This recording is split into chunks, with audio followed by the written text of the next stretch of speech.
이런 것들은 꼭 가져가셔야 된다고 생각하거든요. 정말 이런 거 나왔는데 틀리면 이런 거는 나 말고 다른 학생들은, 다른 수험생들은 다 합격권에 있으신 분들은 다 맞으실 텐데. 안녕하세요, 이츠카입니다. 오늘은 국어 공부법에 대해서 설명을 드리도록 할게요.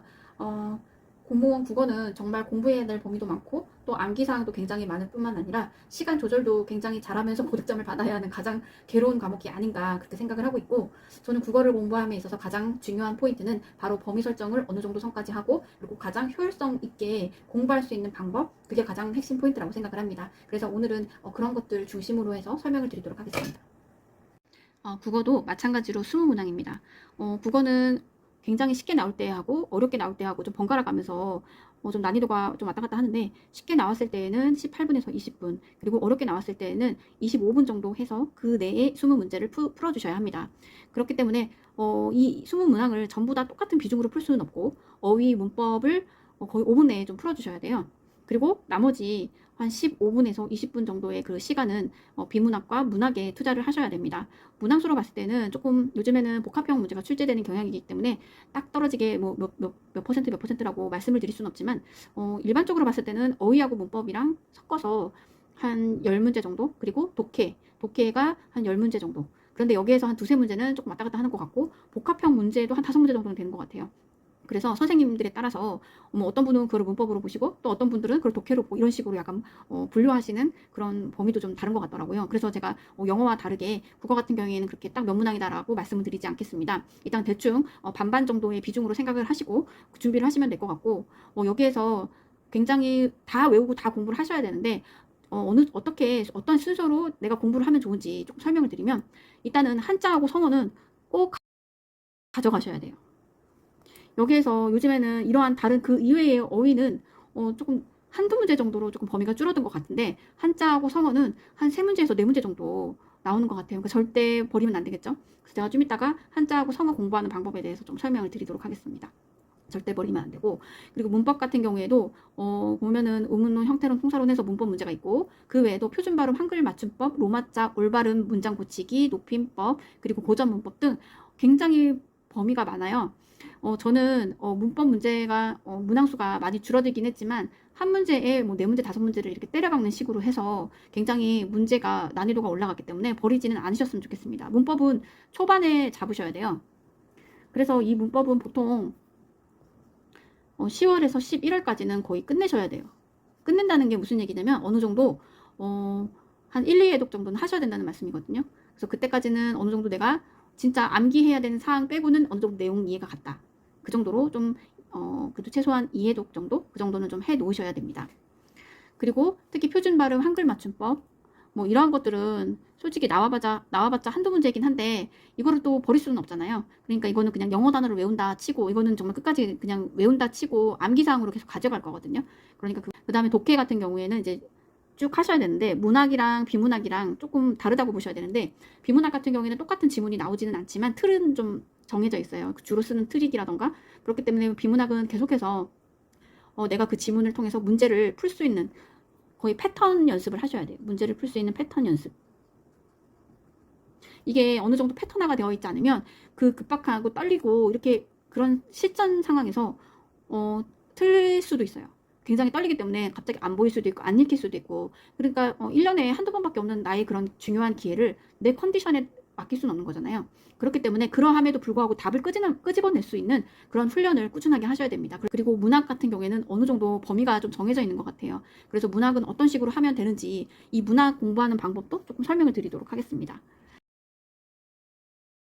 문법은 차라리 어떤 기본서면 기본서, 아니면 요약집이면 요약집 하나를 가지고 정말 계속 숙달해서 본다, 눈에 바른다라고 생각하시면서 계속 반복을 하셔야 될 것 같습니다. 그리고 법 같은 경우에는 기출문제집을 계속해서 좀 풀어주시고, 그리고 표준발음, 한글 맞춤법 이런 것들은 계속 암기해 주시고 스터디를 활용해서 그렇게 하실 것을 추천드리겠습니다. 많이 했었거든요. 너무 두꺼운 문제집으로 하지 않고 이렇게 요약집을 가지고 제가 단권화를 했어요. 그래서 나중에 모의고사 문제를 풀 때 내가 헷갈리는 부분, 틀렸던 부분으로 다시 돌아가서 여기에는 나와 있지 않지만 내가 어떤 부분을 틀렸는지 이렇게 다시 한번 포인트 잡고 굉장히 빠른 속도로 최대한 간결하게 정리하려고 많이 노력을 했습니다. 이게 나중에는 굉장히 국어 같은 과목은 범위가 너무 넓고 자주 헷갈리는 부분이 있기 때문에 하다가 뭐였더라라고 굉장히 막 이렇게 흩어지는 경우가 있기 때문에 꼭 기본서를 하나 문법은 꼭 기본서가 있으셔야 돼요. 그래서 띄어쓰기 같은 경우에도 예전에는 거의 한 문제씩 꼭 필수로 나왔었는데 요즘에는 좀 뜸하긴 한데 반드시 꼭 잡아주셔야 됩니다. 특히 합성어 같은 경우에는 외워주셔야 돼요. 얘는 정말 꼭 외워서 보자마자 바로 풀 수 있도록 그 띄어쓰기의 그런 규칙에 대한 예외들이거든요. 그러니까 이런 것들은 꼭 반드시 암기하실 수 있도록 이렇게 정리를 평소에 잘 해두시고 내가 자주 틀리는 것들 포인트에 꼭 색으로 이렇게 표시를 하셔서 나중에 시험 전에 내가 어떤 부분에 많이 약한지를 반드시 체크를 하셔야 됩니다. 이렇게 반복을 많이 해주신 후에는 나중에 암기장을 제가 이렇게 만들었어요. 진짜 좀 많이 틀리는 것들 위주로 해서 거의 포스트잇 하나에 그 한 단원이 들어갈 수 있을 정도로 제가 잘 틀리는 부분들 그런 것들 위주로 해서 이렇게 체크를 했습니다.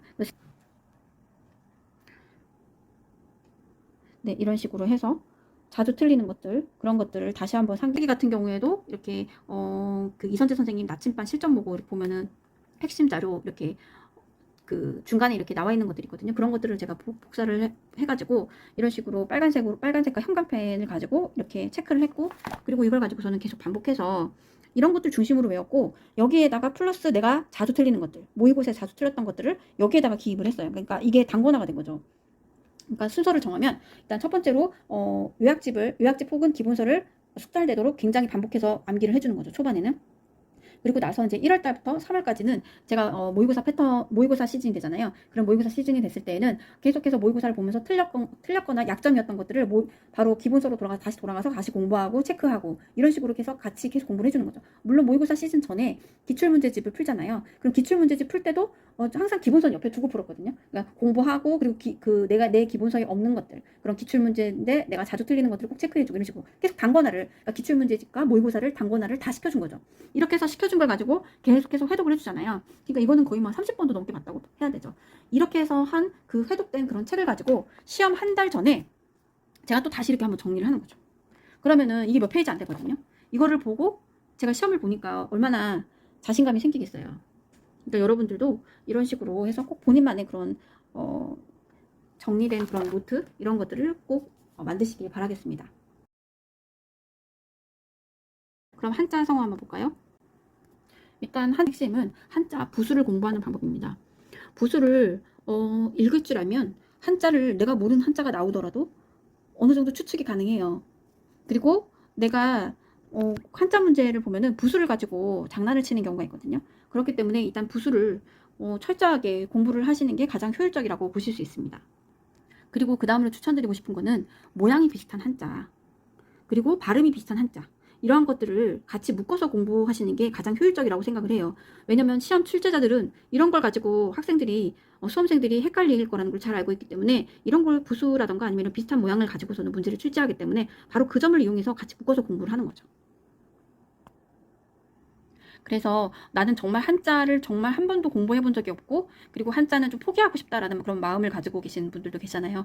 저는 차라리 포기하기보다는 그래 정말 너무 하나도 모르겠고 시간을 투자하는 것이 너무 아깝다라고 생각이 들더라도 여러 가지 음을 가진 한자라던가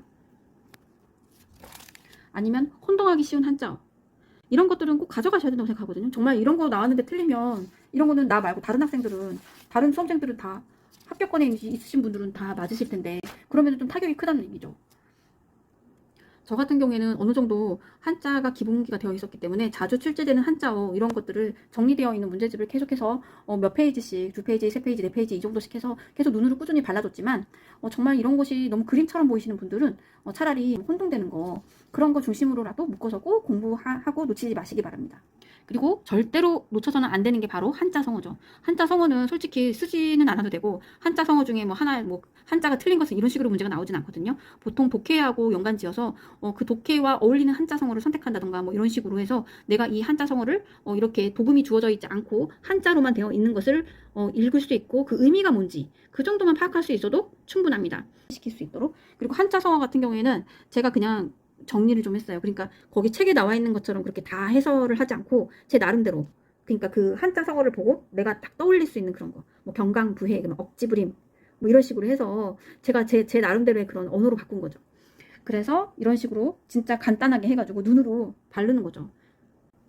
그래서 이렇게 책에 나와 있는 모든 한자 성어를 이렇게 정리를 해줬습니다. 별로 안 되죠.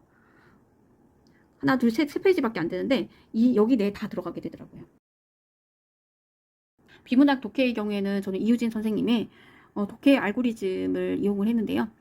독해, 국어 비문학 독해하고 영어 독해하고 같이 이렇게 시너지 효과를 내더라고요. 저는 동시에 했거든요. 그래서 하루에 비문학 4개 그리고 그 영어 독해 4개 이렇게 해서 하루에 8개씩 이렇게 해줬는데, 그러다 보니까 비슷한 패턴으로 물론 같이 했고요.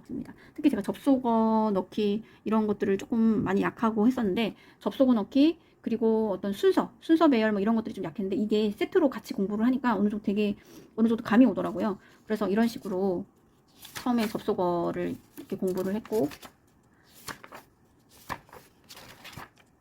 접속어가 끝나면 이제 배치를 해요.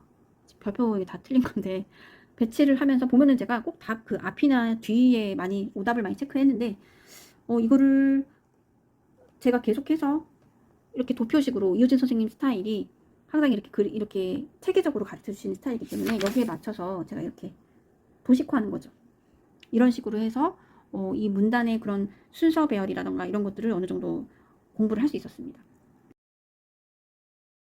다음은 문학입니다. 이제 문학 같은 경우에는 범위를 알 수 있는 그런 일정 범위 내에서 예상 가능한 그런 범위 내에서 나올 수 있는 그런 문학 문제들이 있고, 그리고 그 범위를 벗어나서 생소한 그러한 문제들이 나오는데, 그런 생소한 문제가 나왔을 때, 내가 잘 알지 못하는 작품이 나왔을 때는 비문학 푸는 것처럼 방식으로 문제를 푸셔야 돼요.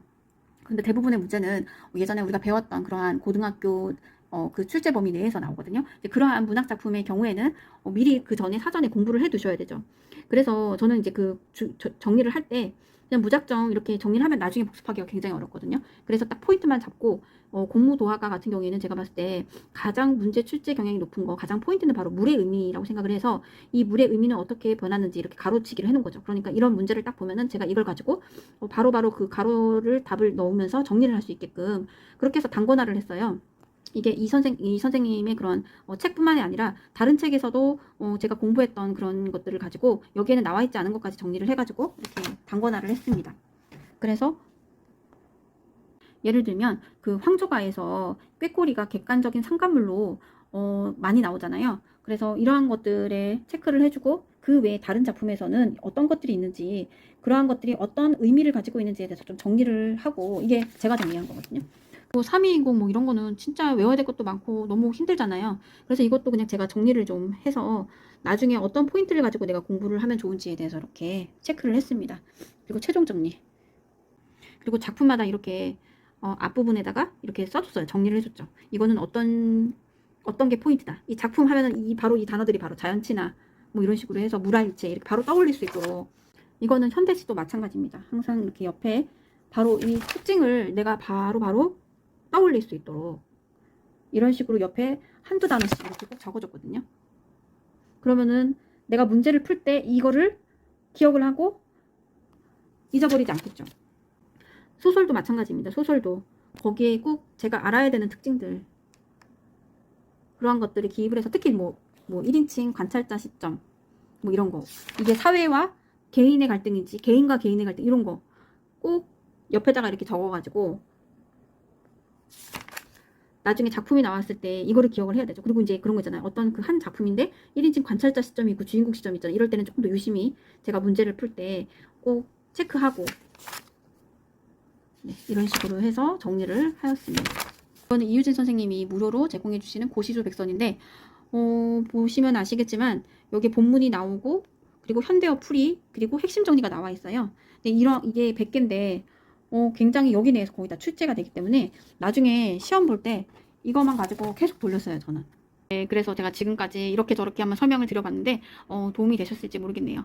공부에 왕도가 없다고 하잖아요. 그리고 선생님들마다 다 공부를 좀 가르쳐 주시는 방식이, 특히나 영어는 국어 같은 경우에는 많이 다르기 때문에 꼭 한 선생님만 파시라고 말씀을 드리고 싶고, 지금 나와 있는 것처럼 조금 버리지 말아야 되는 부분들 꼭 정리를 초반에 잘 하셔가지고 모의고사 시즌 때도 계속해서 반복을 해주시고, 그리고 최종적으로 시험 전에는 내가 모르는 것들을 정리해서 한번 훑고 가고, 그렇게 하고 비문학 연습 많이 하시고 이렇게 하면 국어 때문에 망치진 않으실 거예요. 그런 식으로 효율적으로 공부를 하시기 바랍니다.